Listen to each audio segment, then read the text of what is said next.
Ever stop to think how much those little impulse buys on your phone are adding up to, and how many subscription payments are sneaking out of your bank account every single month? Before I started using Rocket Money, let me tell you, I had no idea. But the first time I logged in, I saved $435. I couldn't believe it. Rocket Money is a personal finance app that helps you find and cancel your unwanted subscriptions, monitors your spending, and helps lower your bills so you can grow your savings. I just love the dashboard. It shows everything in one place, even the subscriptions you forgot you signed up for. And if there's something you don't need, Rocket Money helps you cancel it. Plus, it alerts you if a bill increases or if something unusual pops up in your account. It's basically like having a personal assistant for your money. Cancel your unwanted subscriptions and reach your financial goals faster with Rocket Money. Go to rocketmoney.com/Kim today. That's rocketmoney.com/Kim. rocketmoney.com/Kim. Welcome to the Kim Komando Show podcast for the weekend of March 11th, 2023. And we get started. Here's hour one. How about we start today with a little fun fact? Okay, get this. Bing has crossed 100 million daily active users. Let me tell you, that's something I thought I would never ever say. 100 million daily active users over at Bing. This is just 1 month after the launch of its chatbot AI being totally integrated into that search site, so you can ask it to plan a dinner party, write a book, solve a problem, even some personal problems like drama in the family. Now, there's one thing that we should never, ever forget. Okay, up until now, Microsoft had to give people money, rewards cards, just to use Bing. So you always want to watch out for the underdog, especially one that has a ton of money, which reminds me of this old joke. A guy from New Jersey bought a search engine and some fireworks. Okay, a guy from New Jersey bought a search engine and some fireworks. So you could say that he bada bing, bada boom. Yes, and on that happy note, welcome. It's the Kim Komando Show. I am, of course, America's beloved digital goddess, Kim Komando, here with you once again. We're so happy and honored that you decided to spend some time with all of us. And if you're a new listener, we're so glad that you're here. And if you're a regular listener, hey, welcome back, because you're about ready to get more tech smarts, because every single thing is now a tech thing. Isn't that the truth? Hey, listen, you can find my award-winning show on over 425 top stations across the United States. We're streaming in your favorite radio app, and you can find us streaming as a podcast, as a webcast 24/7 over at getkim.com, where there's a free 30-day trial. And, of course, we offer discounts for seniors, service personnel, teachers, active military and vets. And speaking of our military, you can hear us on the American Forces Network Radio, serving more than 375,000 American servicemen and women in 175 countries and 200 ships at sea. Get the Kim Komando Show. Hey, by the way, AFN, they've been operational since 1942. Isn't that amazing? I'm sure you have at least a few questions that I can lend a hand to, and our T-Mobile Unlimited listener line is now open at 1-888-825-5254 is the way to join us. And just a quick reminder, if you're just too shy to come on a big-time show and podcast, I get that. You can always drop me your questions over at komando.com, and in the upper right-hand corner, there's a link that says Email Kim. And this way, I can make sure that I read every single question that you have for me. Again, that's over on our website.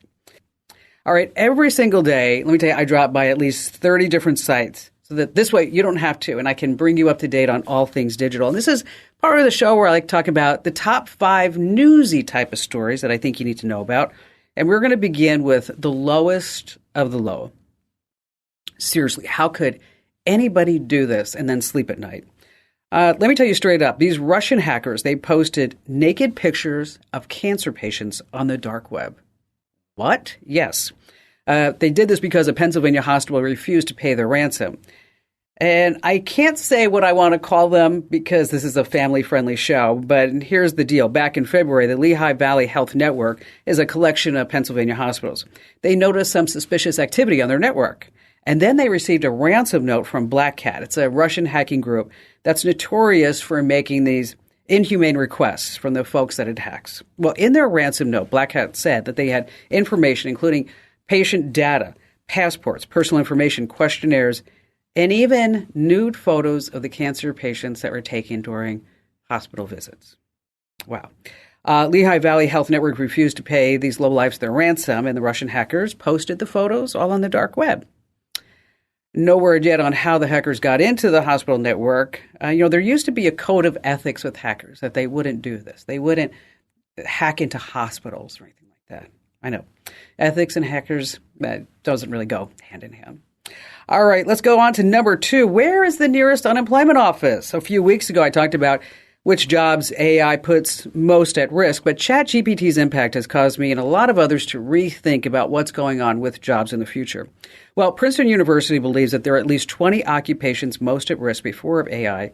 And here's a shocker. Many are high-paying jobs that also require a significant education. Now, of course, call center workers are at the highest risk of being replaced by AI. And I'm not talking about telemarketers. I'm talking about businesses like Uber and Lyft and Spotify, banks, cable, phone, credit card, power companies, things like that. And then also we have the actuaries, staples of the insurance and banking industry. Budget analysts, accountants are next to lose their jobs, as are teachers in history, geography, religion, sociology, and English. So the challenge for all of us right now is to stand out, be your very best, become irreplaceable, and learn as much about AI as you possibly can. Okay, coming up on number 3, an update on the communist China spy app TikTok. Their threat to America is so great that both liberals and conservatives have come together to ban the app. And this past week, Congress advanced a bill to give President Biden the power to completely ban TikTok. Now, of course, we all know ByteDance is TikTok's parent company, located where? In Beijing, and they're required by the Chinese law to hand over all the data that it collects on everybody to the Chinese Communist Party.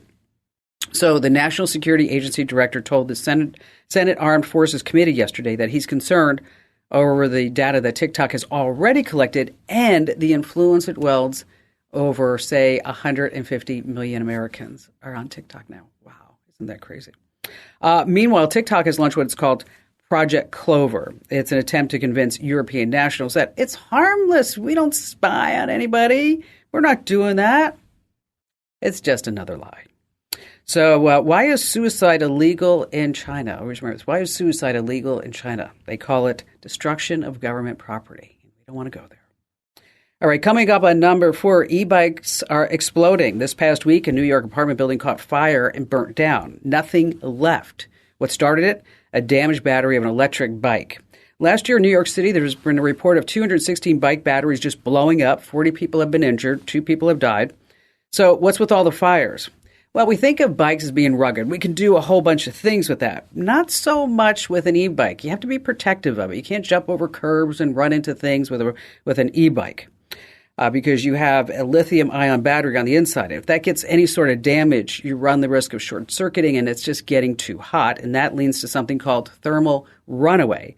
And if that happens, your bike is toast. So here's the solution. Take care of your bike. If you run into something, check the battery. And coming soon, we do have fire-resistant batteries on the way, but they're not quite here yet. So be sure that you don't leave your electric bike plugged in all the time, too. And I don't know if you heard about the guy who got hit by the same e-bike every morning. Do you know that? It's a vicious cycle. Thank you very much. Stay for the desserts. All right, this coming in at number 5, you're not going to believe it, but come with me to the state of Florida. There's an old saying that no one's life, liberty, or property is safe while the legislature is in session. So for proof, all we have to do is let's all go to Florida. And in the Florida Senate, a Republican senator by the name of Jason Brodier has introduced a bill, listen to this, that would require bloggers, that's just about anybody who writes anything on the internet, who write about the governor, bloggers that write about the attorney general or members of the legislature, which does include the good old senator, to register with the state, or the bloggers are going to face stiff fines. So, should this moronic bill pass into law, it would immediately be ruled as unconstitutional. Why? The First Amendment is clear. No government body can stop free speech, right? Now, Brodier, not saying anything, is a University of Florida graduate, great school. His degree is in food and resource economics. I looked this up, and he's working on his master's in public health. I think he needs to take a class or 2 on the U.S. Constitution right there. You know, Florida may be the sunshine state, but clearly it's not always the brightest state. All right, coming up in just a few minutes, we are going to talk about some tax scams that are making the rounds and also how you can file your taxes on your tablet or your phone. Later on, the secret tracking map that is following you wherever you go. And of course, we have all of your fantastic phone calls, and you have me. You don't want to miss that, right? Kim Komando.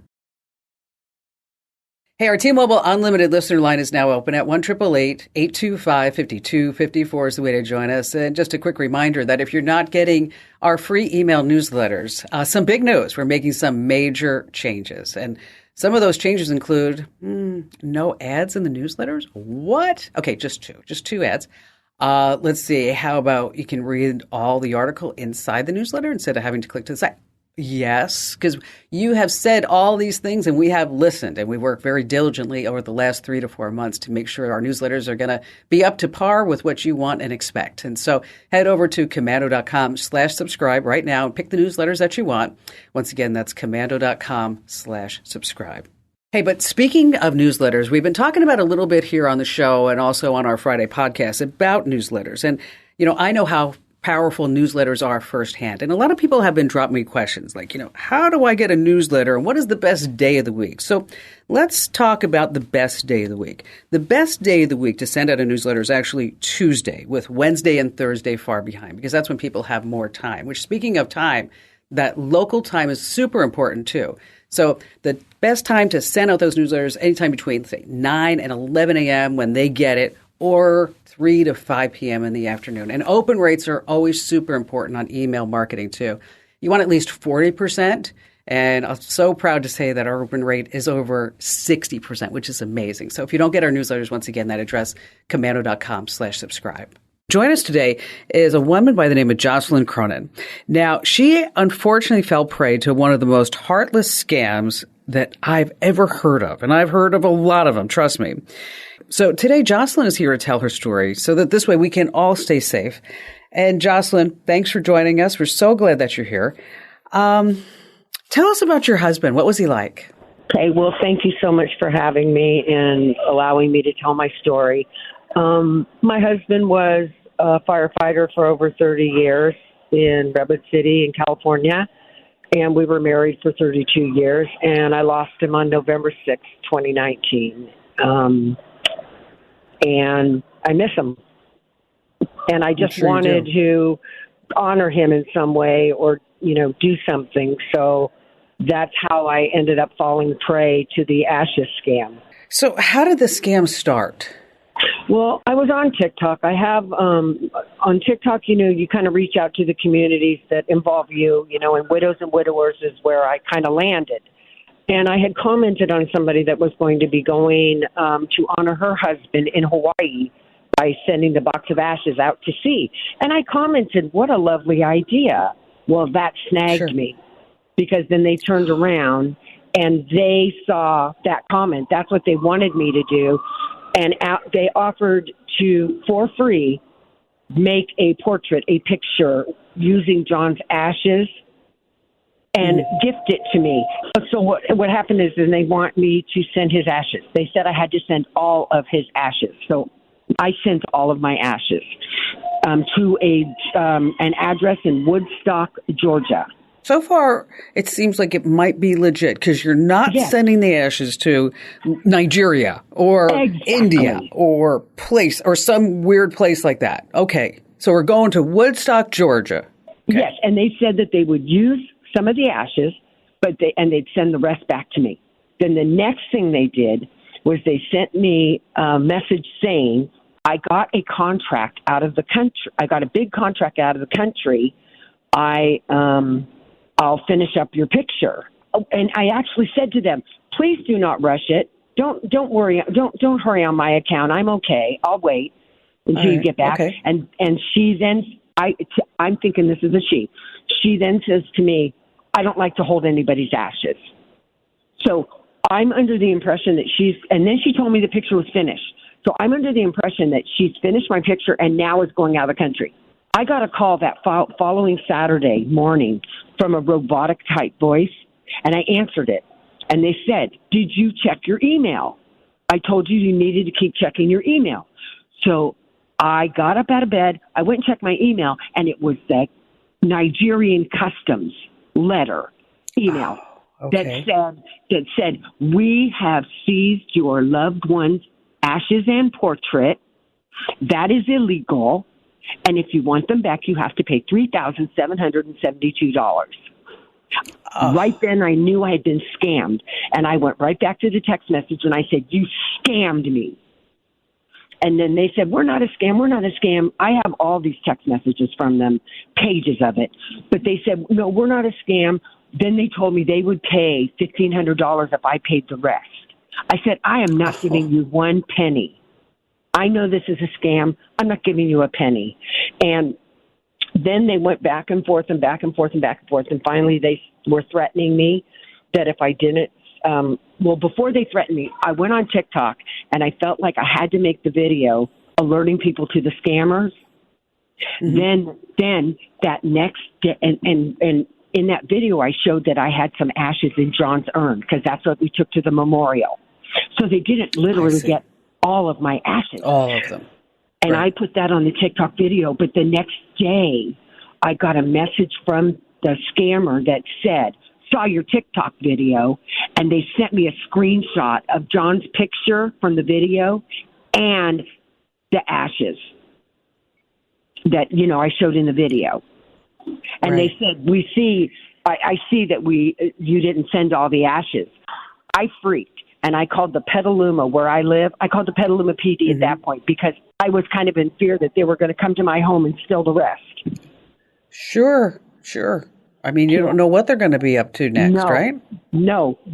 And that scared me. And to feel like you're being stalked is really scary.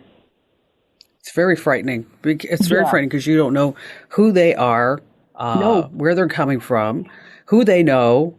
And now they're, it's really not hard to find anybody anymore. What did the police say? The police were really lovely. I mean, they said they'd never heard of this before. He actually talked to his sergeant for me, and they didn't see a crime because I'm like, didn't they kidnap my husband's ashes? Aren't they holding him for ransom? Isn't there a crime in here somewhere? But there's got to be something.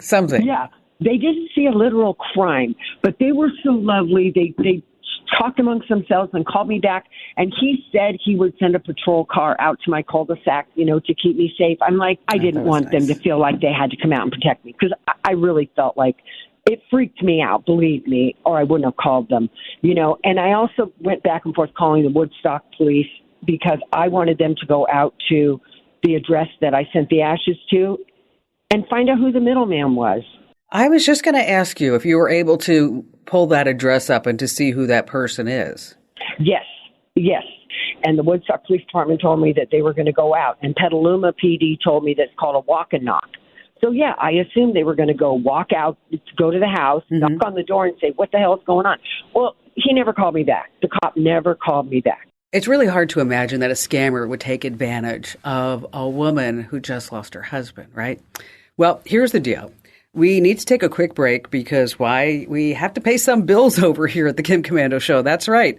So stay right where you are. You're not going to believe what the scammer did next. It's unbelievable. Here's a spoiler. It has to do with flushing her husband's ashes down the toilet. Wow. I mean, these scammers will go to any length to try to steal from you. And that's the other thing you always want to remember. Stop and think. Don't click that link. Hey, stay right where you are. We have more coming up. All right, if you're just joining us, we are in the middle of a conversation with Jocelyn. Wow. When her firefighter husband passed away in 2019, she was obviously very distraught. She turned to TikTok for support, but what she found there were fraudsters and scammers just looking to exploit her grief and steal from her. Okay, so then what happened next, Jocelyn? I kept getting email or text messages from the stalkers saying the next thing they were going to do was send me, if I didn't send them the money, they were going to send me a picture of him flushing my husband's ashes. And he had sent me a picture of what looked like the ashes I sent to John. Oh, my gosh. Sent to him, which I knew they were not because they had a number on the bag. And John's got a tag in his box where the ashes were, and the tag number didn't match. Okay, good. Now, the man in Georgia said, this is what really bothers me. You're talking about mail fraud. We're talking about accepting something that looks like ashes and not calling the police. This is what I don't get. There's a 64-year-old man that lives at that address. Because when the cops went out there, they ended up getting another person's ashes back. They were down by his feet or something. But he has said he threw all the other ones, or threw mine away. The thing is, if I got something in the mail that didn't belong to me and it looked like human remains, yes. I would call the police. Yes. And the other thing is, if he went to the post office, like he said, and it was too expensive to mail them back, why didn't the post office call the police? You have a lot of unanswered questions here.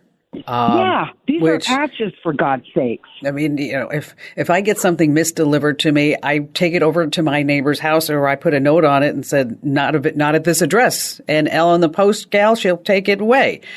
It's hard to speculate. So why did he keep it? But it's hard to speculate. But, I would make sure that you also file a complaint over at the Internet Crime Complaint Center. That's ic3.gov.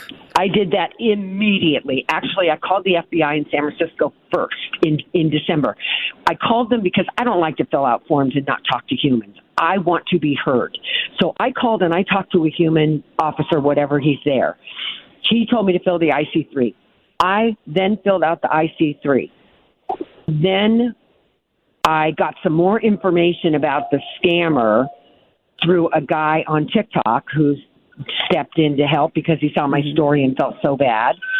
So he got his fingers involved in it, which was awesome. And so I filled out another IC3 form. And I called and talked to a human at the FBI again, which was like starting at square one because he didn't have a record that I called the first time, which is extremely frustrating. But to this day, I have not heard from the FBI. No, that's, they get, I'm not making excuses for them, but they do get a lot of, people have gotten scammed over the years. What do you think were the top 3 mistakes that you made? Well, the first mistake I made was not researching on Facebook. Actually, the guy they stole identity from another person called Art by Fed. And Art by Fed, so that was their profile picture, one of his pieces. But I don't do anything like that on TikTok, so I didn't know you were supposed to look and see how many followers they have and how many views and that kind of thing. I don't know about that. That's foreign to me. And the Art by Fed guy said, why didn't you do your research? And it's like, why are you trying to make me feel worse than I already do? I get it now. Right. So that was the first thing. Now I know. The second thing was that tracking number. If they ask for a tracking number, it's because they need to intercept something. And then the next thing, of course, was the robotic voice. Yeah, the robotic voice is all of that. But, I think we all have to remember that anytime that we're offered something free, nobody really wants to give us anything free in this world, right? Do they, Jocelyn? No, they don't. But when you're talking to somebody who's grieving their husband, of course, it's just a lovely gesture, and I embrace everything. I try to embrace everything around me. Well, I'm sorry for your loss. I'm sorry that you had to go through all of this. And but I'm so happy and proud of you that you have come on a national radio show and big time podcast to tell your story, so that this way more people won't be taken by these scammers. Jocelyn, once again, thank you for being with us. Now, obviously, losing a loved one is hard. It's very hard. Now, remember, you have to walk through the valley of the shadow of death. You don't go around. You can't go on top of it or underneath it. You actually have to walk through it. Now, there are resources online to help. For example, there's Grief Share. It's an online support group. The Compassionate Friends is an organization that provides support to families who have experienced the death of a child or a spouse. They also have online support groups and some grief resources. And then I want to tell you also about Widowed Village. It's an online community specifically designed for people who have lost a spouse. They have discussion forums, resources, articles, videos about how to cope with grief. Now, remember, it's so important to seek out support during this difficult time. And you always have to remember, when you're vulnerable, that's when the scammers are most likely to get after you. All right, the deadline for filing our 2023 taxes, I know it's not a happy topic, but we have to talk about it, all right? It happens. It's Tuesday, April 18th, just right around the corner. So scammers are ramping up their efforts as we get closer to the big day. So here are some tax scams to watch out for.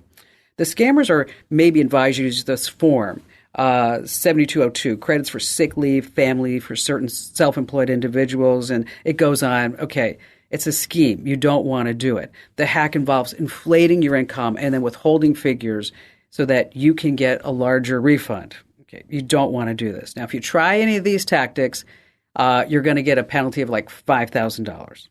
Now, what about phone calls? You might get one that says, oh, this is the IRS, and we're going to come arrest you right now unless you pay us. And then they say, can you get us some gift cards? Yeah. Okay, first of all, the IRS is not going to call you, and they're not going to request gift cards. And by the way, anytime somebody wants you to pay them with a gift card, that's a huge red flag right there. And also we have scammers that are posing as tax preparers that will promise big tax refunds and write-offs, and they falsify all your documents. Get this, you're never going to get your money. That's just the way it is. Now, the IRS was working on a plan, just want to give you an update to this, that would say if you had $600 or more per year through a third-party payment processor, say something like PayPal, Cash App, Venmo, or Zelle, is that you had to report those earnings to the IRS.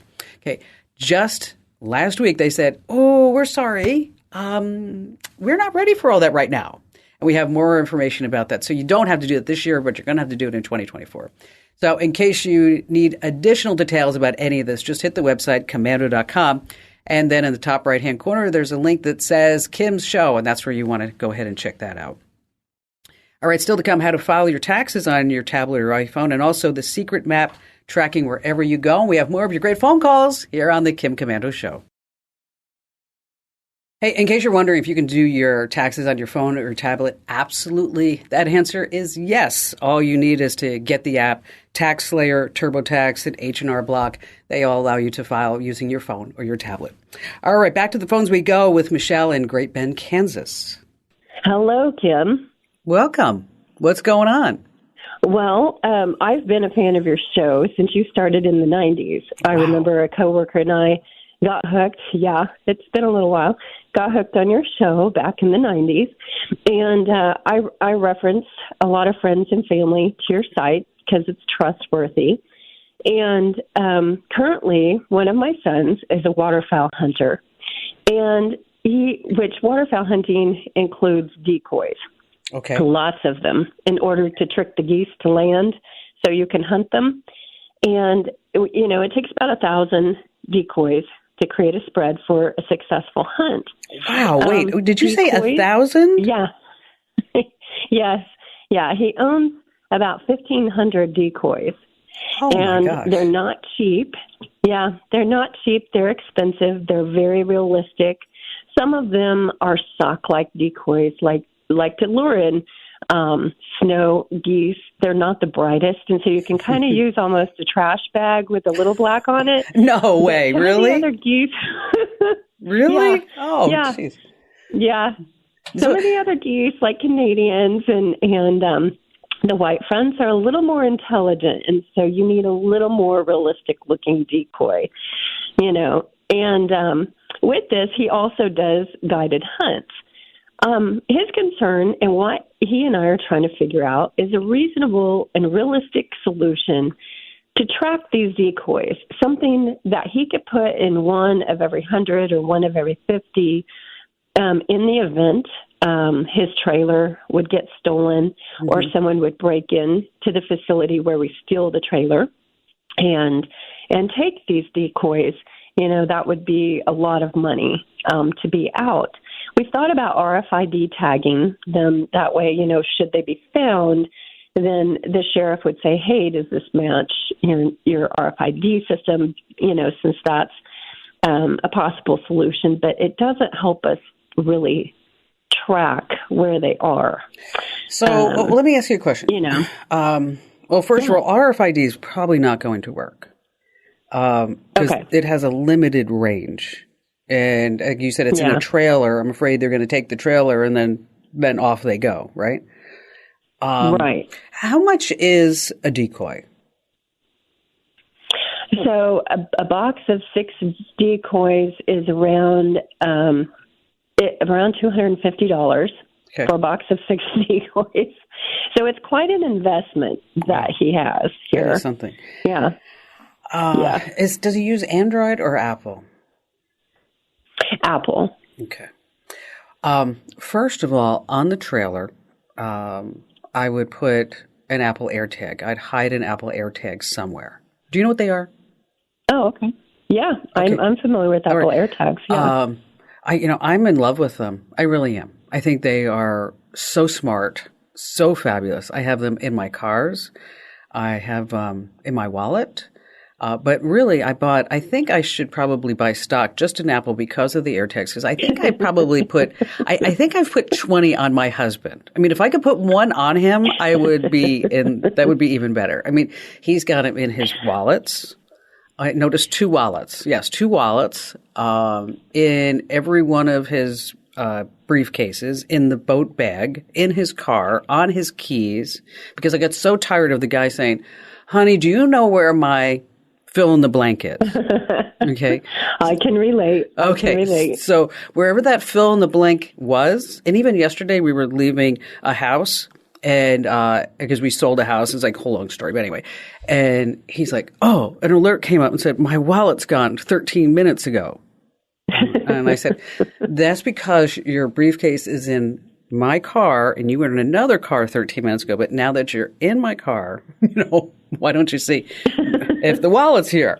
And then we don't have to go looking for the wallet. But then it was so funny. It was so funny, Michelle, because then he's like, oh, wait, okay, so it has my bike. It has, and he was going through the whole list. I was like, the whole list. Yes. So anyway, these Apple AirTags, if you go on Amazon, they make all these little holders for the AirTags now. And so I have one on the dog, so you can put one on the dog too. And they have they have waterproof cases, and the batteries last for 2 years.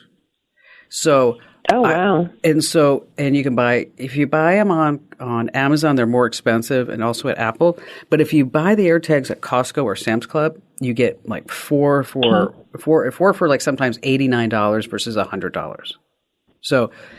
Okay. And then he can have all of these tied right into his iPhone, right into his account. He'll get a notification when one is missing. Like you said, do 1 out of the 6. But I think that's probably the best bet because the RFID tags, they're not going to work. The NFC tags, they're not going to work too because it has a limited range. And with these decoys being, far away, not within 5 to 10 feet, that we want to make sure that we have all of them tracked. Does that help you out today?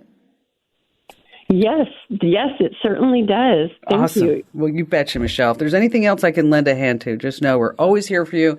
And thank you for all your support of your programming and our website over the years. Now, you might be surprised that there are no decoys with chips built into them. I actually went looking for a few of them. Now, there are some hunting apps that can help you track your decoy's location using your smartphone's GPS, though. So, for example, there's something called the Ducker app. That's DUCKR. It allows you to mark the locations of your decoys on a map. And then there's another app called HuntWise, and it helps you navigate to your hunting spot to mark the location of your decoys. I'm telling you. There is truly an app to do just about anything. Isn't that crazy? Hey, I just want to remind you that if you're not already following us on social media, what are you waiting for? And please don't ghost us. You can find us everywhere at Kim Komando. So whether you're on Twitter, Facebook, Pinterest, LinkedIn, wherever you're heading out, remember, we're always at Kim Komando. And Instagram, by the way, is the place where I post a lot of personal stuff. And so if you want to check that out, that's Instagram.com/Kim Komando. All right. First of all, you're not being paranoid. You are being tracked. And you want to take a look at the secret map on your smartphone that is truly taking note of every move that you make. So here's the deal. If you ever wondered how your iPhone automatically pulls up directions when you get in the car, that's because of something called significant locations, which is basically a map of your whereabouts. Now, to check it out yourself, you can go to your iPhone settings. And you have to drill down a little bit. It's called significant locations. You can do a search for that as well, significant locations, although we have the steps over at Komando.com too. And there you're going to see a list of everywhere that you visited. Now, the location is not always 100% precise, but it's still pretty creepy. You get to see all the places that you'd like to go. Now, if you're sitting there saying, well, Kim, that's Apple. I'm on Android. I don't have such a map.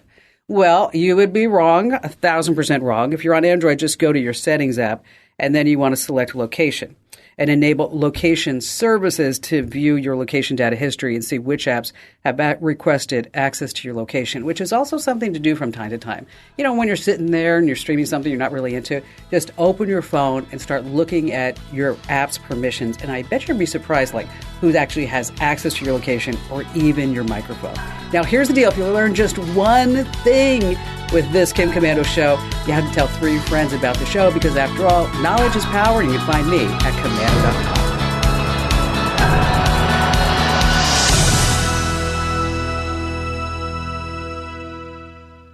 If you own a home, listen up. This is scary. The FBI is warning about a crime on the rise, home title theft. And it doesn't happen the way you might think. No break-ins, no stolen keys, just a forged signature on a single piece of paper filed with the county. In minutes, criminals can transfer the title out of your name, then use your ownership to drain your equity or even sell your home. The worst part, most people don't know what's happening until they get collection or foreclosure notices in the mail. That's why I trust Home Title Lock. When you visit HometitleLock.com/Kim, you'll get a free title history report and a 14-day free trial of their $1 million triple lock protection, including 24/7 monitoring of your home's title, urgent alerts to changes, and if fraud does happen. Their U.S.-based restoration team will work to restore your title, covering costs up to $1 million. Don't wait. Protect your home and equity today. Get your free 14-day trial at HometitleLock.com/Kim. That's HometitleLock.com/Kim. This episode is brought to you by Indeed. When your computer breaks, you don't wait for it to magically start working again. You fix the problem. So why wait to hire the people your company desperately needs? Use Indeed's sponsored jobs to hire top talent fast. And even better, you only pay for results.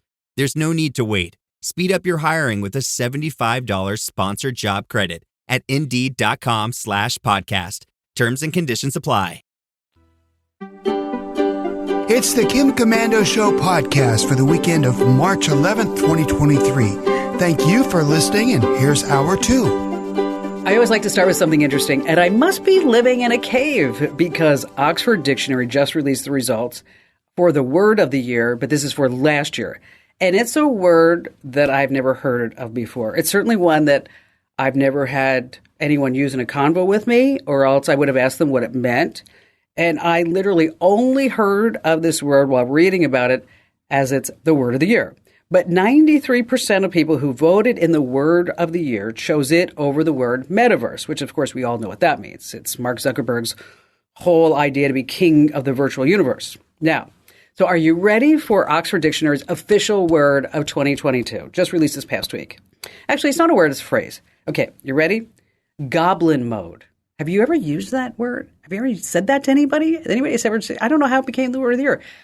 Goblin mode is defined as a type of behavior which is unapologetically self-indulgent, lazy, greedy, typically in a way that rejects social norms or expectations. That is what goblin mode means. So let's use that in a sentence.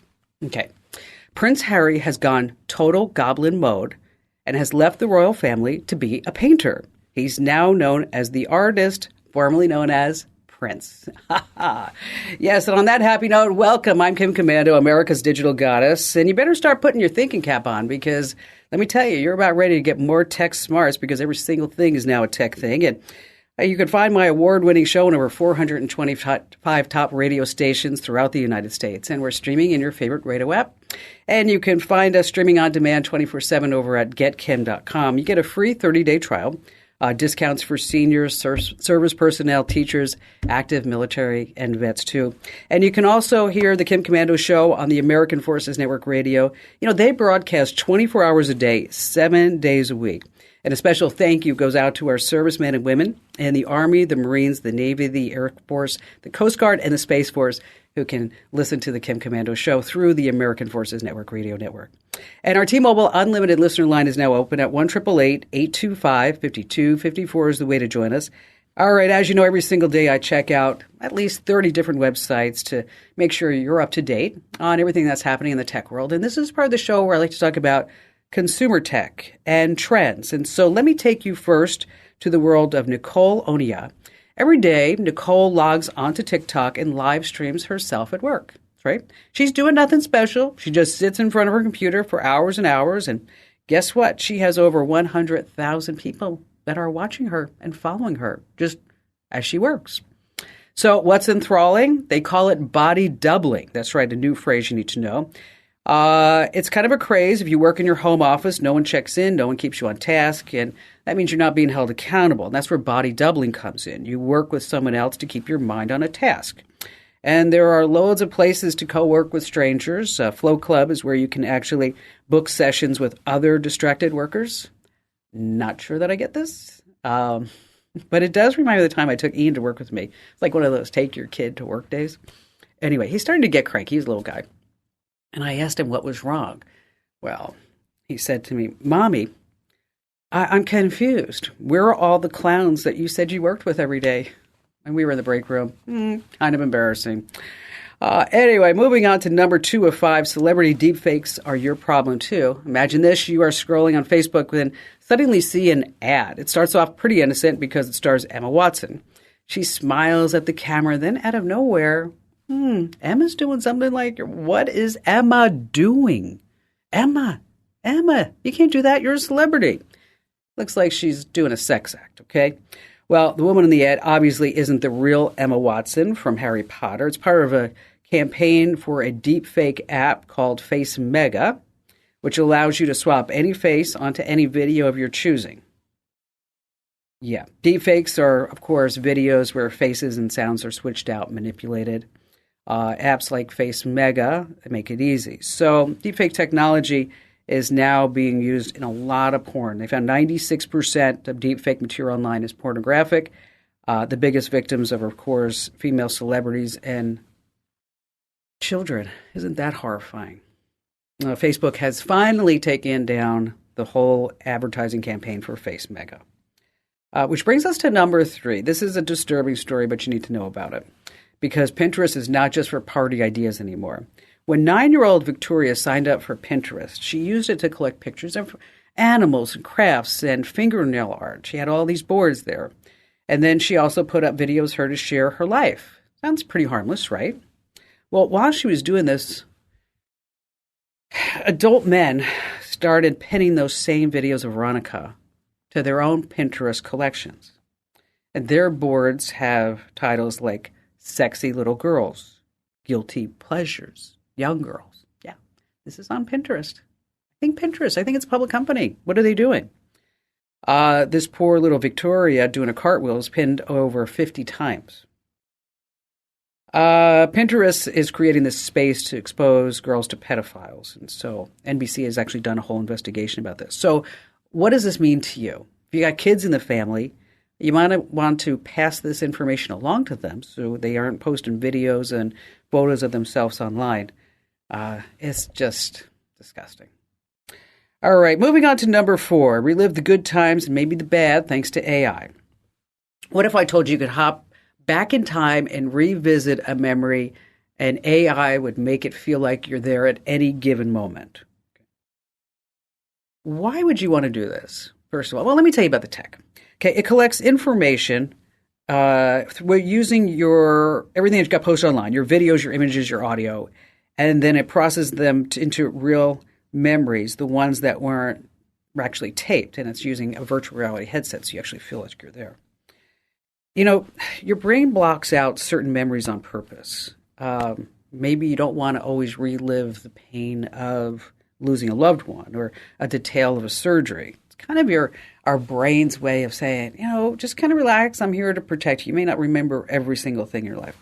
Anyway, in case you want to check it out, it's at wistlabs.com. That's wistlabs.com, and you can sign up to take a memory dive. And I got to tell you once, I threw a boomerang with some RAM attached to it. Boy, that really brought back some memories. You get that? That boomerang with RAM? Bringing back memories.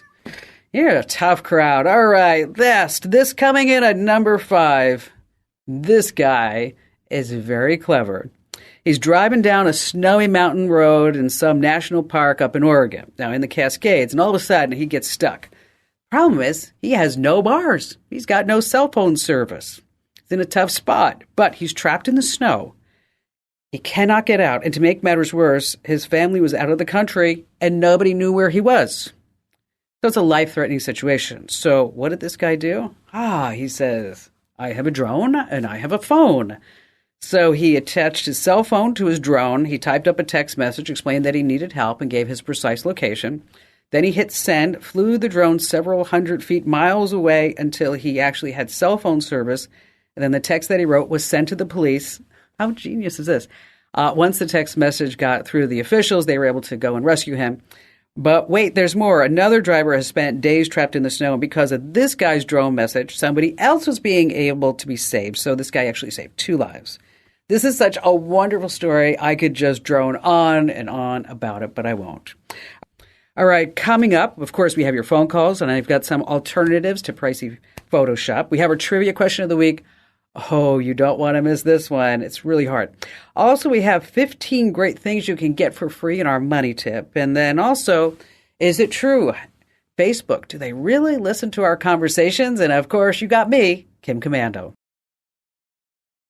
Hey, our T-Mobile Unlimited listener line is now open at 1-888-825-5254 is the way to join us. If you're just too shy to come on the show and the podcast, I get that. You can drop me your questions over at the website. That's komando.com. And in the upper right-hand corner, there's a link that says Email Kim. Jen in Louisville, Kentucky. Hello there, Jen. Glad to have you with us. Hi. Welcome. What's going on? Well, I have a question. It's a long backstory of a scammer. Okay. And we all know they're out there in various forms, but this one has continued for over 3 years now. Wow. A lot of it seems very legitimate. A lot of it seems very scamish. I'm just indecisive on whether it is or whether it isn't. It does involve money. So you said this has been going on for almost or over 3 years. How did you, tell me really just in short sentences, how did you meet this person and what has been going on over the last 3 years? Have you spoken to them, texted them, video them, or what's going on? Well, he friended me on a social media site, and it was just, a random thing. He said, hey, good job. It was something I posted that I had done. It was on a more of a step tracking site, not like Facebook. Sure. Okay. And then he friended me. He, where you're from, are you married? Do you have kids? The normal sort of things. And then he wanted to chat on Hangouts or Google Chat, which we did, and all was well. Nothing out of the ordinary. And then, about a month or 6 weeks in, it became about money. And it was always a story. And the story seemed very legitimate. I mean, I didn't really see those normal red flags flying, but I'm sure they were. I just wasn't in tune to them. But, long story short, it was this one thing, and then he did get money, and then it became. So how much did you send? How much money have you sent them, Jen? Probably close to $100K. Oh, it's a lot of money. That is a lot of money. And if they are, or if he is a scammer, he is probably one of the best that I have ever encountered, and I have encountered many. So what is the big red flag that suddenly you're like, maybe this isn't so legit? What recently happened? Well, it's been in the making, but the most recent thing has been he keeps mentioning a board of directors and of this company, and he keeps telling me that they are not very nice people, and if they don't get what they want, they will come after your family until they get what they want from you. So it's been a lot of threats, a lot of harassment, things like that. And, I just got to thinking, would that really be something that a company's, and it's one of your typical scam companies, oil rig kinds of things. Mm-hmm. And I just got to thinking, would that really happen? Number one, I mean, would a company have a board of directors that would really harm you? And then the other part of that is it possible would they come after an innocent person just because? Okay. Let me interrupt all this. Okay. Let me ask you a question, Jen. And I want you to be really honest with me. Okay. Are you lonely? No. I don't know all the facts, but I would be 99.99% sure that you've been swindled out of $100,000, and now they know that you might be getting to the end of that line, and they're going to go for the jugular. You should not have sent anybody $100,000. Next time you want to send somebody $33,000 a year, I want you to send it to me. Correct. Okay. And I will talk to you. I will talk to you as much as you want me to talk to you on Google Chat. It may not be me, but it may be somebody else, because that's who you're not talking to a person. You're talking to a company. You're talking to an organized crime ring. That's who you're talking to. And they are so good. They've been trained at this since they were probably 10, 12 years old. And they normally like to go after lonely women. And that's why I asked you if you were lonely. And if you're not lonely, then that means you're not that smart. And I know you're smarter than this. Yes. So basically what I'm hearing you say, now they're wanting $1,200 to decrypt a file. You know what? You stop this. You stop this. I don't want to hear any more what they want. You need to stop this right now. You need to change your email address. Anything that you had associated with them, you need to shut it all down. Well, they did last week send me all of the information of where I work. So I did have myself taken off of the directory. But they already have that information. Well, you already gave it to them. They already have it. No, I didn't. I didn't give it. I didn't give them that. You gave them enough information over the last 3 years that they could figure out who you are. I guarantee you. It was on the bank transfers, your first and last name, anything. They have it. They have it.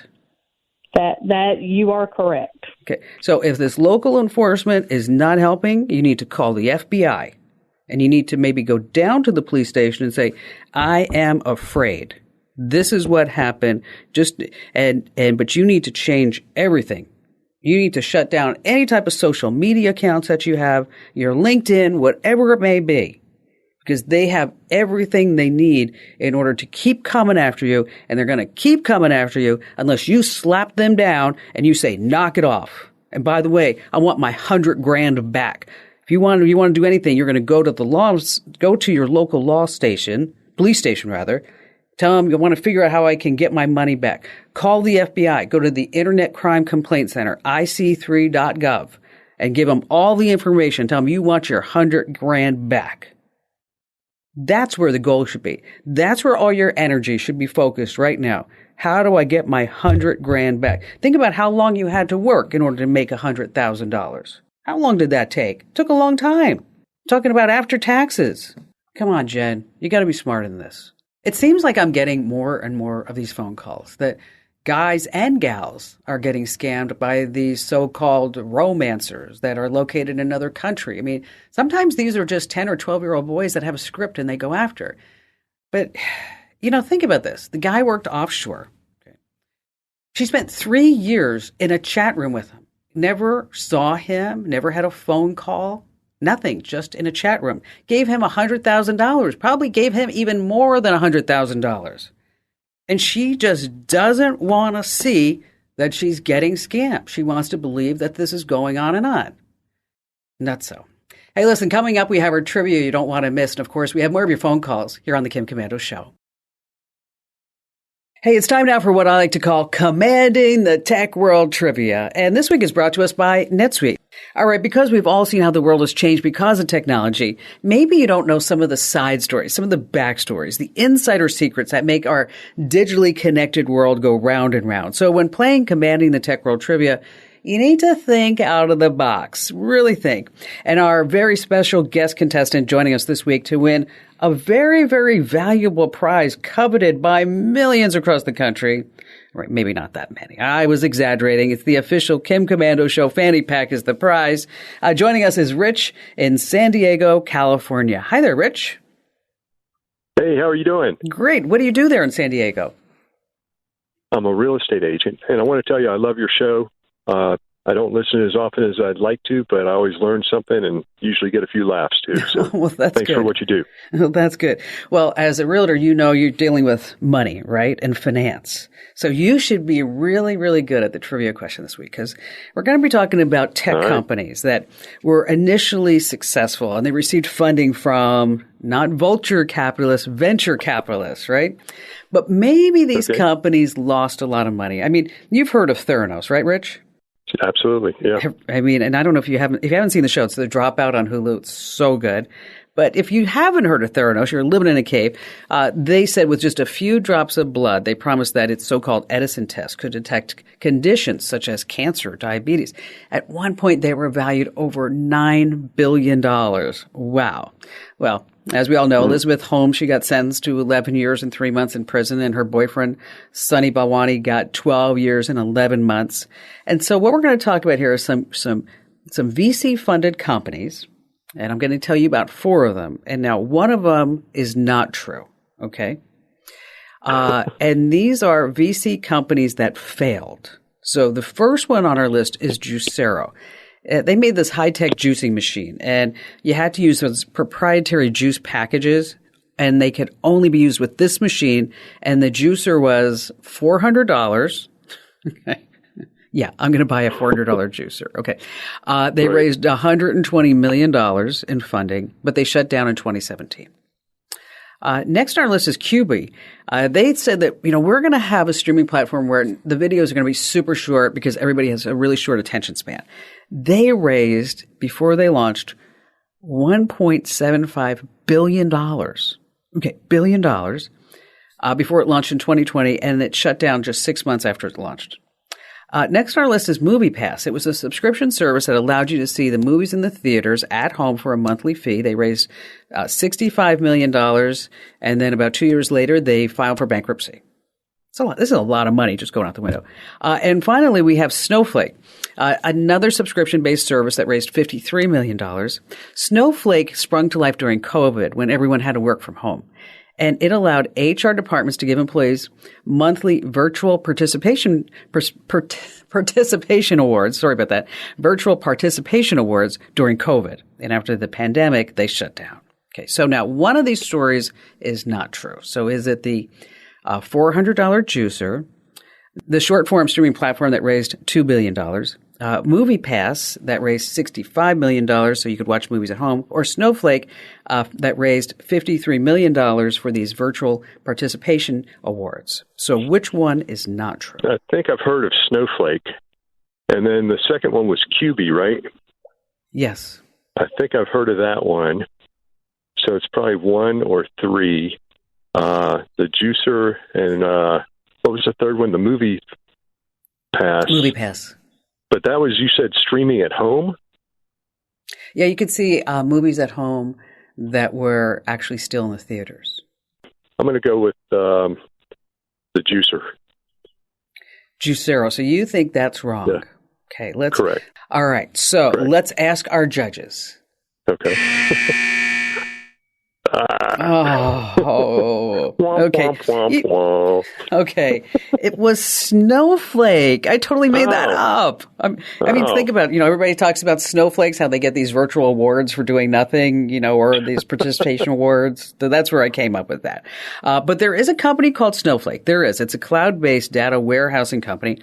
They do data storage and cloud sharing and all that stuff. They raised $1.4 billion in VC funding. And I thought this was interesting. Where do you think like a cloud-based company should be headquartered? I mean, you're in real estate. Where do you think that company really is probably typically headquartered? Where do you think? What part of the country?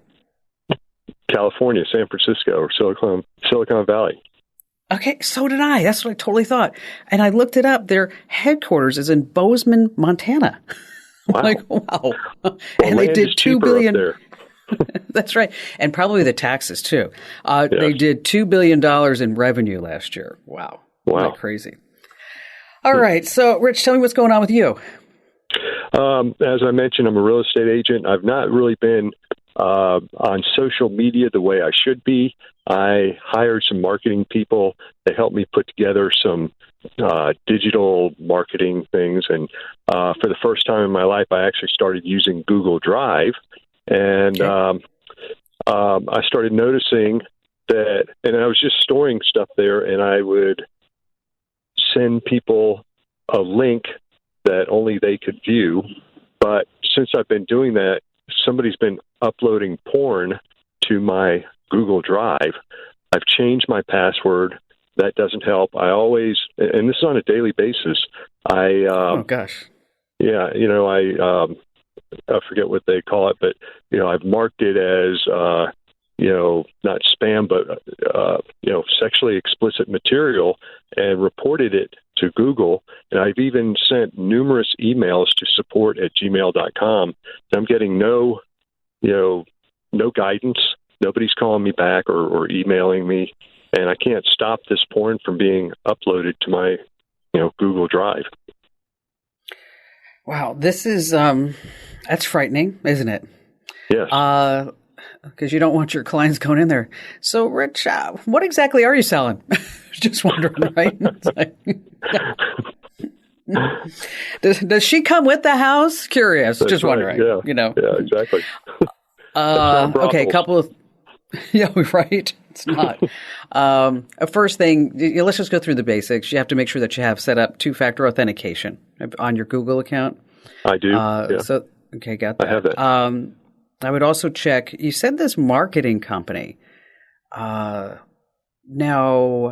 I'm wondering if they have something where they have been infiltrated, and then on their computers you've allowed them access to that drive. And maybe they're getting in that way. I guess that's possible, but it seems to me that it's like a read only as opposed to, two-way.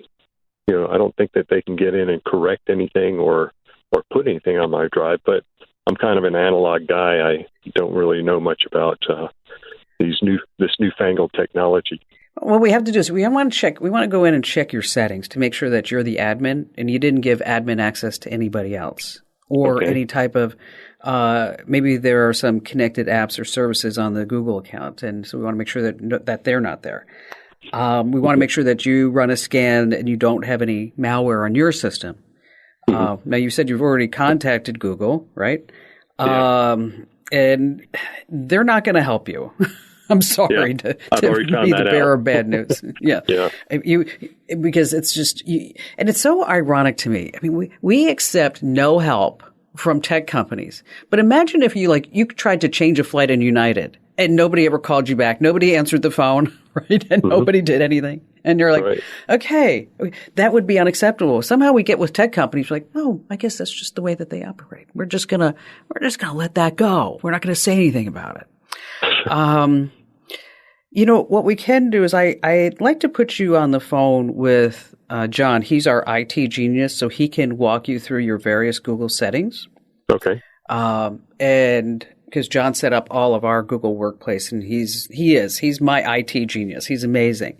And so, because this is something I think what I'd like, this is very difficult just to answer by the phone. But it kind of requires somebody to go through each of your settings to say, oh, this is maybe where you allowed that permission to occur. So we can make sure that window's closed. Barring that, you might have to shut down your Google Drive account and get a new one, which isn't that much of a trauma. But what I'm going to do is I'm going to put you on hold, Rich. Okay. Okay. And I'm sorry you didn't win the fanny pack, but we'll send you the fanny pack as a consolation prize. What do you think? Would be awesome. How about that? Thank you. Yeah. Yay! So, Rich, I'm going to put you on hold. I think Maddie's screening today, and we'll get your contact information, and we'll make sure that we hook you up with John so that this way you can check all those Google settings. Wow, what a nightmare that would be. Horn and a Google Drive that you're sharing with clients? Yikes.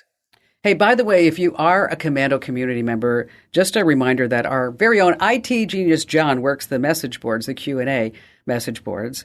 And if you're not a member, what's holding you back? Be one of the cool kids and support what we do. Head over to getkim.com. Once again, you get a free 30-day trial. And we got a lot of discounts. Again, that's getkim.com. All right. I'm going to blow through these really quickly, but you're going to want to check out the entire list over on the website. What can you get for free because money is so tight now? First of all, you can get free photo editing software like Canva and Pixel and, of course, Adobe Express. Now, what about video editing software? Well, DaVinci's so sweet. And if you're on a Mac or your iPhone, Apple iMovie. Word processing software like Microsoft Office. You can get LibreOffice. You can freeze your credit for free. We're going to tell you how to do that. You can get burner email addresses, disposable email addresses for free, like 10-minute email. There's also Hide My Email on your iPhone. You can brush up on 37 different languages like Spanish and French and German and Ukrainian, Chinese, Italian. You get free ebooks. You can also get free audiobooks and free internet speed tests. You can also get free internet. I don't know if you know that. The Emergency Broadband Benefit Program gives up to $50 a month for broadband service. You can get free shipping materials, a free passport photo, free magazines.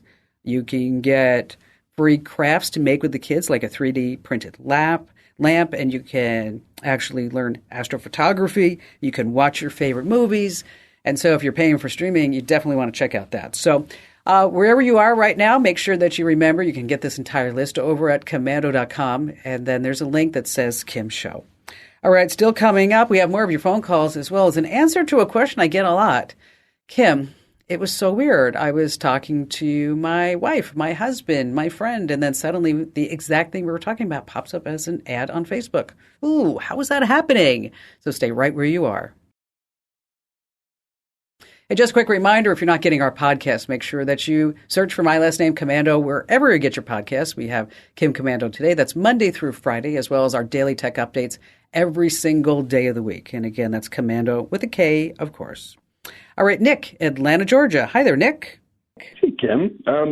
First of all, I want to say thank you for all the information you provide so many. And it's just so useful and helpful. But also to your great staff there. The interactions with them have just been amazing. But I want to say thank you all for that. But I got a quick question. I'm looking for some help on I take a lot of notes using my iPhone, the 14 Pro Max, using that app, Guest Notes that's in there. And unfortunately, I'm just typing or I have to keep my phone up to my mouth to speak into it. Just wonder if there's an easier way of using notes, maybe through a microphone or something like that. Currently, I work in a retail environment, so I'm walking constantly. And just looking for an easier way to be able to send my information to notes without sitting there and type.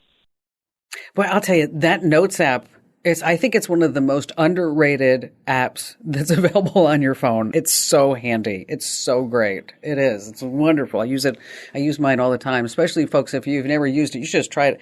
Even to like scan documents. It will be a whole document scanner. Really, really powerful thing right there on your phone. What I'm going to recommend is a wireless lav mic. And so it's a mic that you're going to put on your shirt collar. Okay. And there's no wires, and then it just plugs into the phone's power port. Okay. And they're about $25, and it works really, really well. And because it's so close to on your collar, the audio recordings are going to be pretty darn good. And even if you're doing just voice to text or whichever one you're doing, that you'll find that the accuracy of that's going to be pretty much better than if you're holding the phone up to your mouth, which is like so annoying. It is. Right? It is, and it beats trying to type all of this stuff in the process. So, and let me tell you, it's not a good look. It's not just walking around talking into your phone. So, hang on the line, Nick, and Maddie's going to give you a link to. I'm going to recommend the Maybesta is the line. It's a cordless omnidirectional condenser recording mic. A lot of people use it for interviews, And it's on sale. I think it's on sale right now for about $25. It used to be, I think it was, $50. It's like 50% off or something going on right now. I'm not sure why, but it's a really, really great lav mic. And Nick, thank you for your call. I use Notes all the time to create to-do lists. It's so easy. Really, it's fabulous. If you haven't tried the Notes app on your iPhone, you really should. Okay, it's happened to all of us. Immediately after a private conversation, an online ad just pops up on your computer or phone with the very thing you were discussing. You're like, coincidence? Now, from a technical standpoint, Facebook and many of the other apps can have full access to your phone's microphone to listen and record everything you say, even if the app isn't running. So yes, snooping can be done. Big tech companies, especially Facebook, they say, oh no, we don't do any of that. But let's keep them honest. On your iPhone, you're going to open up your settings menu, then privacy and microphone, and then uncheck any apps that have access to your phone's mic. Now on Android, look under settings and applications, and that's where you're going to stop any apps from tapping into your phone's mic right there.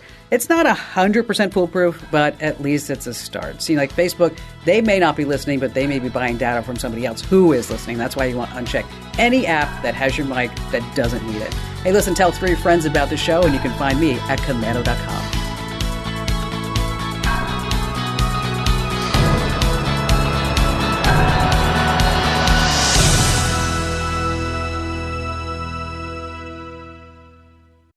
Running a business comes with a lot of what-ifs. But luckily, there's a simple answer to them. Shopify. It's the commerce platform behind millions of businesses, including Thrive Cosmetics and Momofuku. And it'll help you with everything you need. From website design and marketing to boosting sales and expanding operations, Shopify can get the job done and make your dream a reality. Turn those what-ifs into... Sign up for your $1 per month trial at shopify.com/special offer. Okay, Chad, today you're gonna drive the all-electric Toyota BZ. But my electric vehicle phobia. I'm not ready, Dr. Ross. I believe in you. Oh my gosh. We're inside it. Try to take deep breaths, okay? The ventilated seats, they're touching me. You can do this, Chad. Drive the car. How do you feel, Chad? I feel cured. Woohoo! I'm doing it! The all-electric BZ. One drive can change your mind. Toyota. Let's go places. And we're wrapping up the Kim Komando Show podcast for the weekend of March 11th, 2023. Thank you for being a Komando community member. And here's our 3. We're going to begin with an item from your tax dollars at work department. You are not going to believe this. The U.S. Treasury last week announced the latest recipients of what they call the Capital Project Fund. Sounds good. This past week, they sent a combined $354.9 million to the state of Arizona. Yes, I love that. I'm from Arizona. I live in Arizona, Tennessee, and Wyoming. This is great. It's going to bring internet access to rural and underserved areas using fiber cables.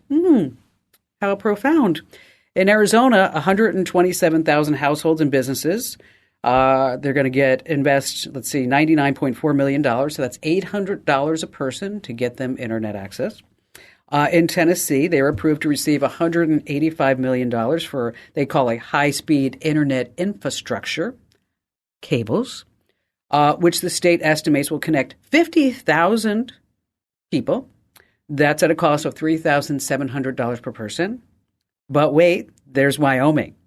Remember, big state Wyoming, $70.5 million, which they say will connect 11,700 households to the tune of $6,025 per household to get them internet access.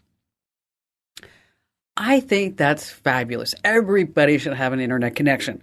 But hasn't anyone there in Washington heard of Starlink that the government has already given hundreds of millions of dollars for? I mean, we're getting like high-speed internet access to users around the world using a constellation of low Earth orbit satellites? We're not cable people anymore. We don't need this. Let's start using the satellites. Let's do that.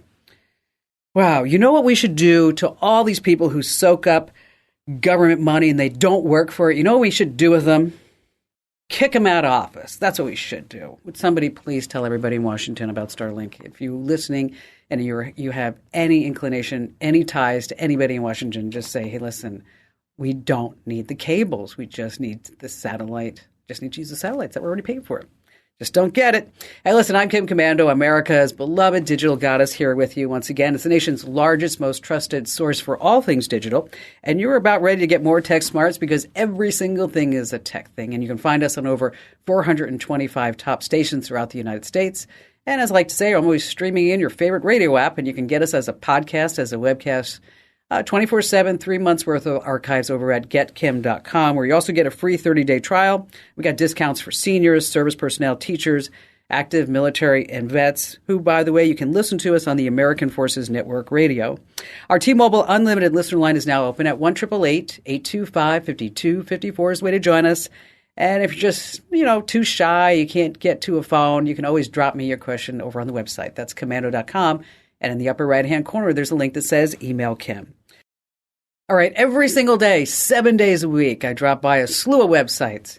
This way I'm always up to date on all things digital, and I can make sure that you're up to date on all things digital. Now, this is part of the show where when you see a number in the headline, you're like, what does that number really mean? And so I've got 5 numbers I'm going to pass along. We're going to start with number 1, and that number is 69%. 69% don't want subscriptions. Subscriptions for what? Well, first, I want you to go back to your very first car, getting your driver's license. You were like so excited, couldn't wait to do it, right?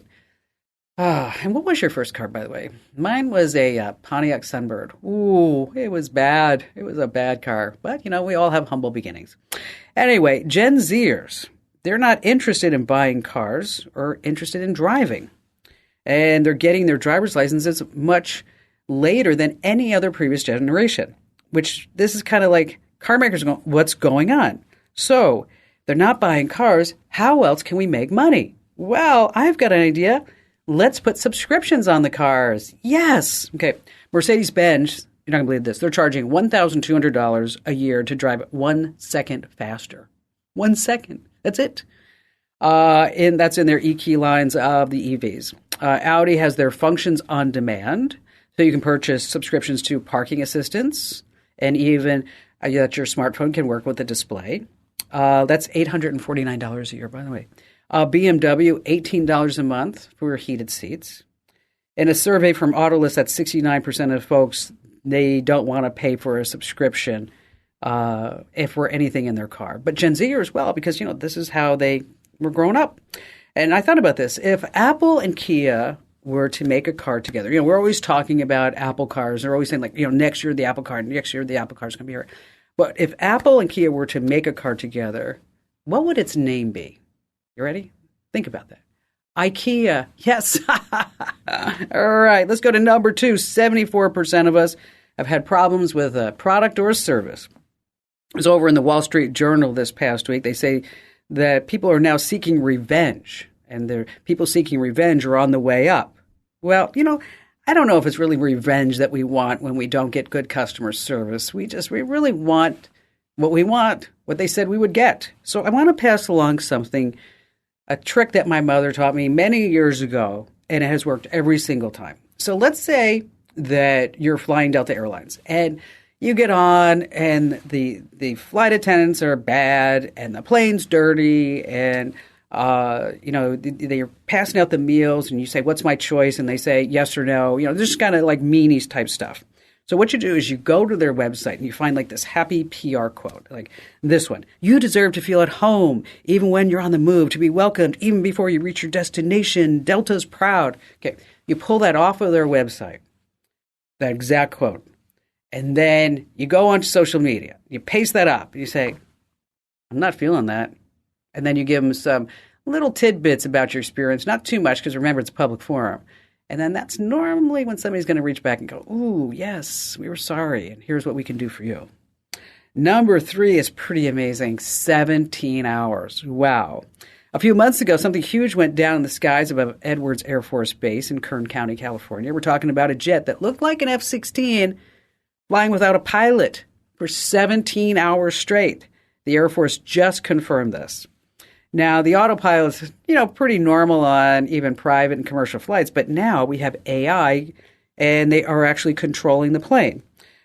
Here's the deal. I wouldn't be surprised if we had a ton of AI-powered combat machines in the future. Think about this. There's always going to be issues, technical problems, glitches, communication issues. What if it's completely pilotless? Of course, those combat decisions have to be made offline someplace else. I'm just saying like offline, not. I'm just saying not in the plane.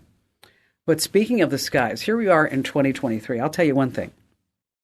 This year is a bad year to be a hot air balloon pilot without a radio. That's for sure. You don't want that job. All right, coming in at number 4, $1.37 billion. Wow, this is great. $1.37 billion. That's how much in sales the site Bring a Trailer brought in last year. It's amazing. I love success stories. Now, if you haven't heard or checked out Bring a Trailer, you will after I tell you this whole story. It's a classic car listing site. I may drop by there myself at least a couple of times a week just to see what it is. And of course, I'm on their email list. Now, if you're a gearhead like me, it's all about cars. And it started with this guy, Randy Nunnenberg, and his buddy just talking about classic cars on a blog. Next thing you know it, they have a following. And then people are saying, hey, can we list our car for sale on your blog? And Randy's like, sure, why not? Well, fast forward to today, they just sold their 100,000th cars. And it was a 1973 Datsun 240Z. Guess how much that car was? And you're going to be mad that you sold yours, $124,000. So what sets Bring a Trailer apart from, say, Barrett-Jackson? Well, the listing stays on there forever. It's like a Facebook for classic cars. And the info on the car is super simple, just the specs, no flowery language, tons of pictures, and that's what you get, straightforward. And last, this coming in at number 5, $10,000. Woo, sign me up, baby. The requirements are, number 1, you have to want to travel around the world for this job. Number 2, you have to really love staying in expensive and fancy houses. In your salary, you get a $7,500 credit for traveling, and you get $10,000 for the month. Okay. So it does have a title. You're the resident TikTok content creator for Blueground, which is a rental company. So some of the places you get to go, I looked at this, Madrid, Miami, Chicago, New York, Dubai, and more. Now, in those places, it's just a beautiful knockout home. Now, the job doesn't last forever. It's only 3 months, and you are able to work hybrid, obviously, because you're traveling all around. Now, to apply, you have to show them that you have excellent TikTok videos, and you have to know the basics of social media. And there's going to be a lot of competition, so bring your A game, that's for sure.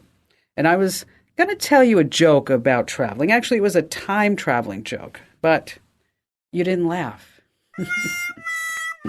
Thank you very much. All right, coming up in this hour, we have some great tips about if you're trying to put together some lists for some events, some great apps that you can use. I have some unique ways to use some smart plugs. Oh, we have 3 tricks to see if your passwords are being sold right now on the dark web. And then later on this hour, how to avoid sneaky subscription fees. And of course, we have all of your great phone calls. And you have me, Kim Komando. Hey, our T-Mobile Unlimited listener line is now open at 1-888-825-5254 is the way to join us. I'd love to hear from you. And let me tell you, some big news is coming down here in the whole Kim Komando Radio Ranch is that we're rolling out some new newsletters, and they're going to have less ads and more content. You're going to love them. So you can join over 400,000 people who trust us for their great tech advice. And head over to komando.com/subscribe. That's komando.com/subscribe. All right, Karen, let's start with you in Princeton, New Jersey. Yeah, so I am starting up a strategy and operations consulting company. I'm going to start out as an independent consultant, and I'm going to look with plans to grow. And I was looking for some advice from you, just, on getting started with a website, in terms of, where to host it and how to create it. I also want to make sure, I have professional email and, a place for my prospects to contact me. So I was looking for some advice on that. So, number 1, congratulations on entering the world of entrepreneurship. It's Thank you so much. It's a lot of work, but I think you're ready for it. I can tell. I say, starting a company and running a company for over 20 years without debt and without investors, it has been, I think, my doctorate in business over the years. But it's a lot of fun. So what we don't want to do is bog you down with creating a website, right? We don't want to do that. So what you want to do is use a site like, say, Wix or Squarespace. So this way you can just drag and drop a website. And then they also have other features, like you said, customized email, forms, blogs. And what's nice about these is that they have templates to choose from. And so you can choose your line of work, like you said, consultant, independent consultant. And then we have a place for you to list your credentials, put up your pretty picture and all that other good stuff. And then also there's Squarespace. Squarespace pretty much does the same thing. But the reason why I like Wix and Squarespace is because they have something else that you don't have to build from scratch, is that they have integrated appointment booking systems. So there's a dedicated app called Wix Bookings, which allows you to allows your clients to go online, make an appointment, because you'll say, these are the times that I'm available. They can pick their own time. So there's none of this going back and forth by email. Does 10 work for you? Is that Eastern or Pacific? Oh, no. I just remembered that I have to take the dog to the kennel or whatever it is. And then you're like, then you start again. How about 2 p.m.? How about, you know what I'm talking about. So frustrating. Yeah. So now the clients can book their own appointments online, but get this, they can pay online too. Love that, right? Yeah. And so does Squarespace. So you can have Wix or Squarespace. Wix, in my opinion, has more professional looking templates for what you're doing. For me, Squarespace has always been the site where I'm going to send somebody who's a photographer or a model or somebody like that who really wants an artsy-fartsy type of site instead of just saying, these are the facts. Now, next, you're going to do email marketing because that's a really important part. And there you're going to look at either MailChimp or Constant Contact. When you're just getting started, MailChimp is good. So this way you can tell people about your new website. You've got a new service. You're offering, a BOGO. No, we're never going to offer a BOGO. That's bad. That's bad karma. We don't offer BOGOs. But with email marketing, you can put some statistics in front of people to say, here's what's happening in my industry, and here are some problems that we've solved, and here are some testimonials, which, by the way, testimonials are always really good to put on a website too. So check out Wix and Squarespace. Is that enough to point you in a direction? Yeah, I think so. With like MailChimp or Constant Contact, is the ability to create a newsletter and send that out on a regular basis part of it, or is the newsletter creation something separate? Yes. Yeah. Okay. Yes, and that's the thing, is to keep your name and your business in front of a lot of people. And email marketing is so effective. I mean, it's really, truly amazing, the business that can be generated from that. And if you're not already doing email marketing with your business, no matter what size the business is, it's something that you really want to get into. MailChimp versus Constant Contact. I find the templates better at Constant Contact. I think they're easier to work with, but Constant Contact will cost you anywhere between $19 and $50 a month, which if you're just starting out, they do have a free plan and they constantly upsell you. So either one.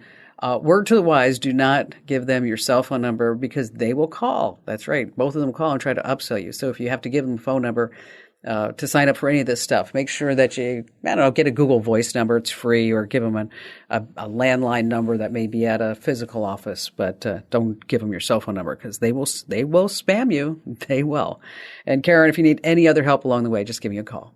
Hey, Karen, good luck with your business. And remember, I'm always, always here to help you out. All right, let's talk about how you can share grocery lists for events. This is always a big pain in the neck. Now, many note-taking apps like Google Keep, Microsoft OneNote, and Evernote, they let you create shared notes that can be accessed and edited by multiple people. You just create a new note for your shopping list, and then you share it with everybody that you want to collaborate with.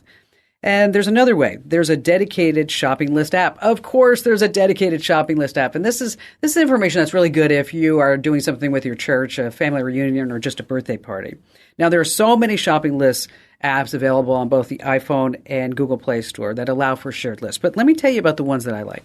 AnyList, Out of Milk, and Our Groceries. You just make a new list within the app and invite others to join. And best of all, these apps also remind the people the day before an event what they're supposed to bring. Love that. Hey, listen, we got more of the show coming up, so stay right where you are.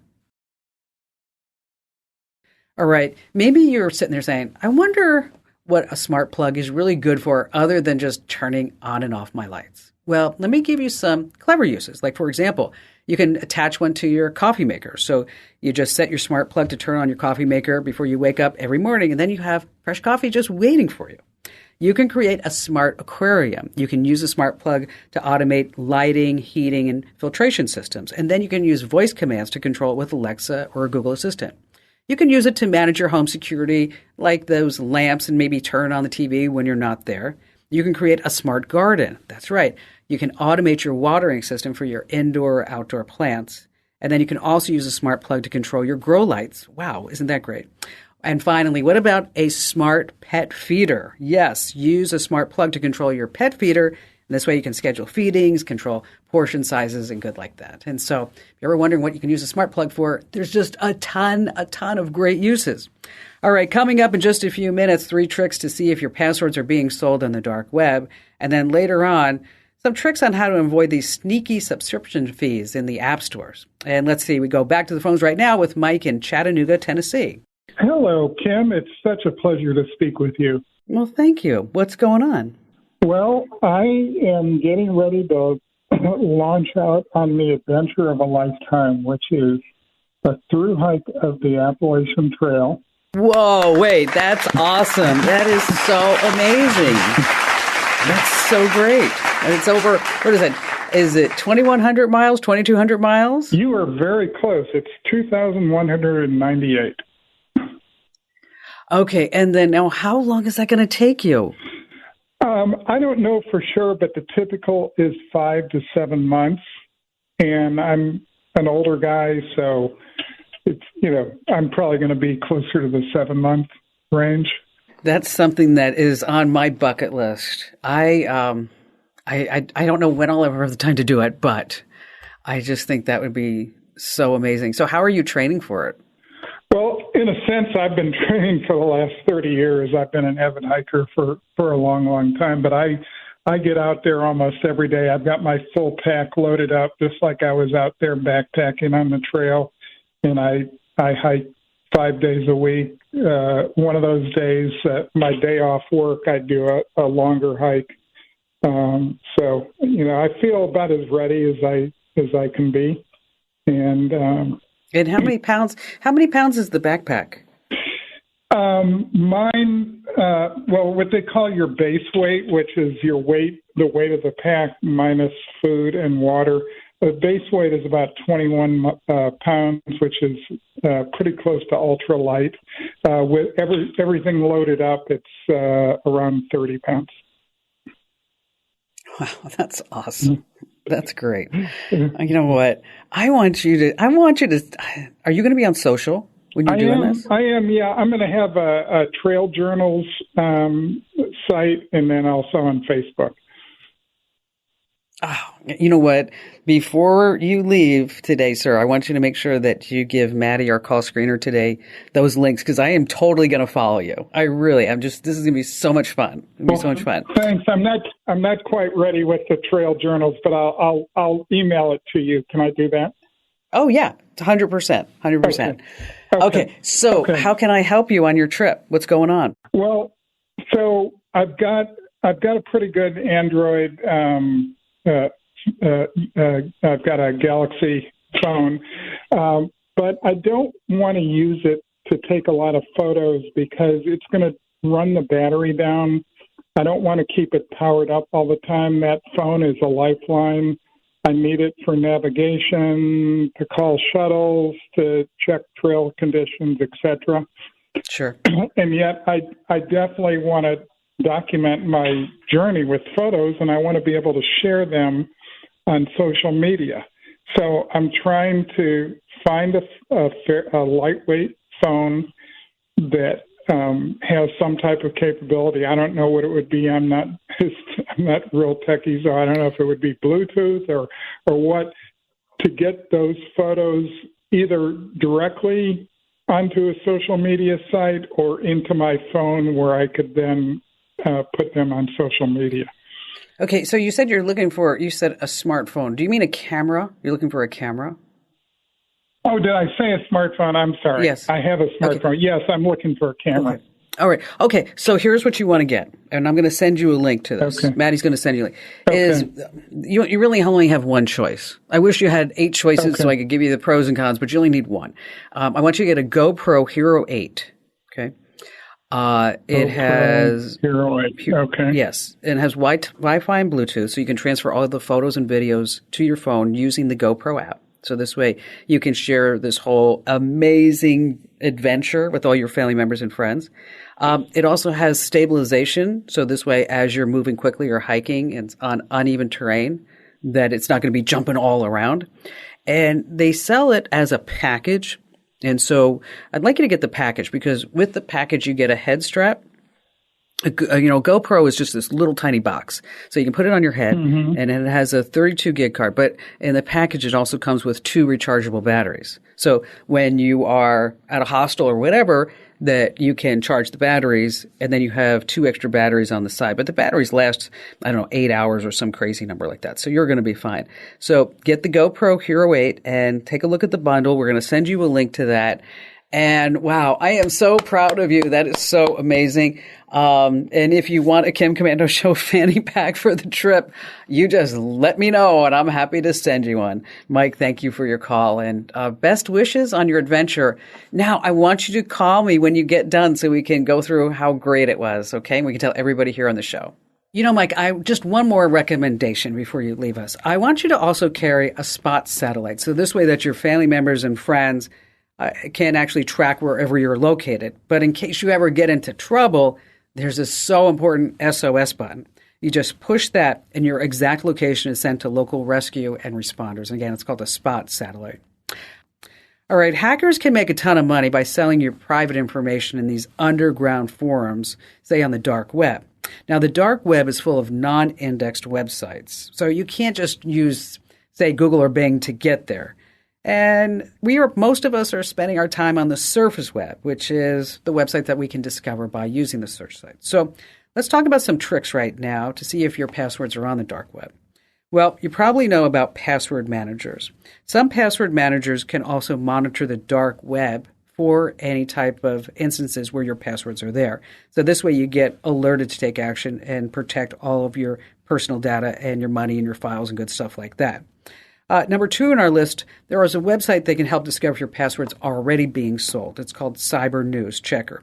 It's probably the most extensive data leak checker available. Now, you do need an email address to use it. We've got some tips on how to get there and some sample searches that you might want to do. And finally, you've probably heard of Have I Been Pwned? It's a great way to see if your passwords are also leaked on the dark web. They have over 11 billion stolen records. Wow, isn't that something? So in case you want to check out all these resources, head over to the website, komando.com. And we've got that tip right for you right on the homepage about how you can see if your data, your passwords are being sold on the dark web. All right, stay right where you are. We have more of your phone calls, great phone calls coming up, as well as, I don't know if you've checked your phone lately, but you might be charged and you might be paying for some subscription fees. And there's some sneaky tricks that these developers are using I need to pass along, so you want to stay right where you are. All right, Shelley in Gilman, Illinois. Hi, Kim. I'm happy to be on your show. I listen to you every day and go through your podcasts if I need a refresher. I appreciate that. Thank you. So my question is, I need to retrieve some Facebook information on my son. I have access to his Facebook account, and he passed away a year ago in January. And oh, Shelley, I am so sorry. Shelley, I'm so sorry. Thank you. It's hard. You know what? I can't imagine how hard that is.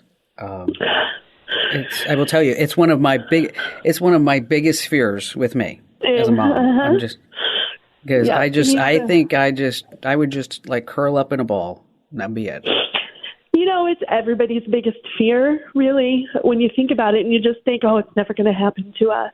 And he was the youngest of 4, and just passed in his sleep. So it was very unexpected. Oh my gosh. Yeah. Wow. But so his funeral service, and there was 107 semis in this procession, and the whole everybody that commented and like all of his pictures and everything. I want to be able to save that somehow because, I mean, if Facebook's really going to start charging a monthly fee, I don't know if I can, pay for his account with him being deceased, but there's got to be a way to get all of the correspondence and, the communication, the posts and comments and stuff. I don't know. I just don't want to lose it. No, I don't want you to lose it either. Because you've already been through enough, right? We don't need to compound this with any more tragedies. I mean, we did go back and put this is a memorial page, sure, hoping that nobody would hack into the account or anything. But I do have access to it. Okay, so here's what you're going to do: is you're going to download a copy of all your Facebook data. Okay, so you're going to sign into your son's account. And then I have the steps on the website, so we'll send you the steps. But you're going to go into your Facebook account settings or his Facebook account settings. And there there's a thing that will say download a copy of all your Facebook data. And then in a couple of minutes or maybe within a day, it depends on how busy all these servers are, is that you're going to get a compressed file, a zip file, containing all the data from the account, including all the photos and all the videos. Oh, okay. Okay, so you're going to be able to do all of that. And you already created the memorial page, which is really wonderful that you've done that. Now, let's talk about Facebook charging, okay? Facebook is going to start charging, and they're calling it Meta Verified, Meta being the owners of Facebook. They're going to charge $12 a month on the web, and then they're going to charge $15 a month if you sign up for it on your iOS device. And the reason why is that Apple always takes 30%. So anytime you look at things that you're paying for online, I want you to keep in the back of your mind, Shelley, that if you do it at that website versus in an app, it's probably going to be cheaper. Okay. So Facebook is not going to be charging for access to Facebook. They're going to be charging for you to get that blue check mark to say that your account has been verified. They're going to charge in case you ever want tech support. Yes, they're going to charge everybody for tech support. So, and that's going to be, again, $12 a month on the website or $15 a month on iOS. Now, what I don't want to do, Shelley, is that you can't get all this information off your son's account, because I still think you should have a copy of it, right? Right, yeah. Because let's say it gets hacked, and that would be horrifying. So what I want you to do is I want you to download a copy of your Facebook data. Now, if there are things that you did not get in that download, like you were talking about some of the conversations, there's another tool that we can augment that with that will get those conversations. So take a look at what you download, open the zip file, and then if you need any other help afterwards, okay? Anything that you need.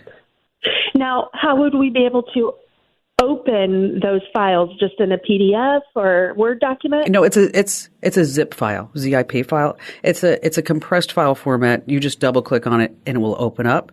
And when you open it up, it'll start having folders of here's all your photos, here's all your videos, here's all your posts. Okay.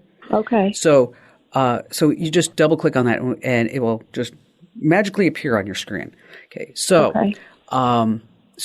but if you need any help afterwards, okay, I want to give you my personal email address.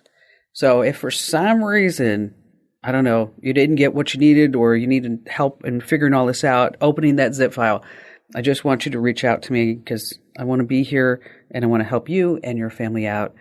And Shelley, thank you so much for being brave enough to come on the show and ask for help. And I'm so thrilled that I'm able to provide that help for you. Shelley, I can't imagine how you must be feeling right now, but please know that you're in my thoughts and prayers. And I just want to tell you again, if there's anything that I can do to help you get your son's memories out of Facebook or anywhere else, please don't hesitate to ask. And again, I want you to make sure that you give Shelley my private email address and Maddie screen the calls today. It doesn't seem like everywhere you turn, somebody's asking you to pay a monthly fee for something. And from Netflix to Amazon Prime to in-app purchases, you're probably paying a slew of different companies a few bucks a month. So what we want to do is clean up all these hidden subscriptions that are eating up your wallet. Now, first of all, how much do you think you are paying every month in subscriptions? Well, here's the deal. Research says people underestimate their subscriptions by an average of $130 a month. Ouch, that's a lot. So to find these fees, first check your Google Play or iPhone subscription management tool. Now, for Google, you're going to head to your Android device, go to subscriptions, and then select the ones that you want to cancel. On your iPhone, head to your settings, tap on your picture, and then subscriptions, and cancel any that you're not using. And be sure to look at those names really carefully. I tried an intermittent fasting app at the beginning of the year, and it was listed there as Prime Delivery. So if you were just glancing at it, you'd be like, oh, that must be my Amazon Prime account. But speaking of subscriptions, as you're looking at subscription fees coming for, say, Twitter and Facebook, just keep in mind it's always cheaper to sign up for those social media sites at the website, not through the app, because the app is going to take a certain percentage. So you can always save like maybe $3 to $5 a month by doing it that way. Hey, tell 3 friends about the Kim Komando Show, because knowledge is power. You can find me at Komando.com.